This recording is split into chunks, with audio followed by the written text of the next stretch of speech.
एक वकील को प्यार में इतना बड़ा धोखा मिला कि उससे सहन ही नहीं हुआ और बाद में उसने खुद की जान ले ली। मामला मध्य प्रदेश के ग्वालियर का है, जहां पर एक कपल प्रीति, जो कि मध्य प्रदेश के मुरैना जिले की एसआई थी, और जो लड़का है जिसका नाम मृत्युंजय चौहान, वो एक बहुत ही अच्छा वकील था। एलएलबी एलएलएम उसने कर रखा था, साथ ही साथ वो पीएचडी की पढ़ाई भी कर रहा था। 5 साल से ये लोग रिलेशनशिप में थे, दोनों ही एक दूसरे से बहुत प्यार करते थे, या फिर कह लें कि सिर्फ लड़के की तरफ से ही प्यार था।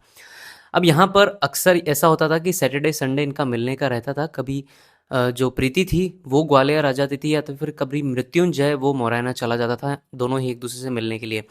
यहाँ पर 12 दिसंबर का दिन था, फ्राइडे था, जहाँ पर मृत्युंजय सोचता है कि मैं इसको इस बार फ्राइडे में जाके सरप्राइज़ दूंगा।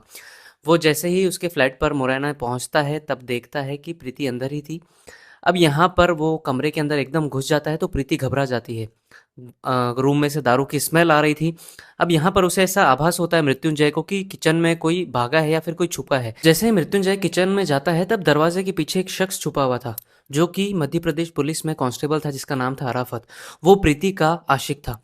अब यहाँ पर प्रीति जब मृत्युंजय से नहीं मिलती थी, तब वो अराफत के साथ ही टाइम स्पेंड करती थी। यहाँ पर बहुत ही अजीब लगा मृत्युंजय को देखकर, जिसके बाद अराफत ने बिना कुछ सोचे समझे उस पर हमला कर दिया, उसे धक्का दिया, जिसके बाद उसके चोट भी लगी मृत्युंजय के।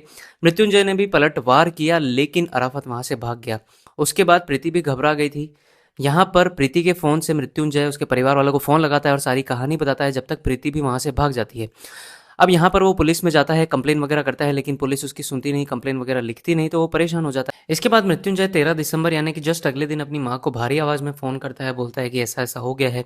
30 तारीख को हमारी शादी होने वाली थी, लेकिन यहाँ पर ये इस तरीके से धोखा दे दिया। यहाँ पर माँ बहुत समझाने की कोशिश करती है कि अच्छा हुआ शादी से पहले ही पता पड़ गया, बाद में पता पड़ता तो बहुत ज़्यादा दिक्कत हो जाती। लेकिन यहाँ पर मृत्युंजय नहीं समझता और अपनी जो किराए के कमरे पर जहाँ पर वो रहता था, वहीं पर अपनी जान दे देता है। तो आप समझ सकते हैं कि 5 साल का रिलेशनशिप किस तरीके से ख़त्म हो चुका है। कहने को दोनों ही एक दूसरे से प्यार करते थे, लेकिन प्यार केवल एक तरफा ही था। दूसरी तरफ से तो धोखा ही मिल रहा था। अब यहाँ पर यह भी सोचने वाली बात है कि क्या सच में इस दुनिया में प्यार जैसी कोई चीज़ है, या फिर केवल टाइम पास है? आपको क्या लगता है?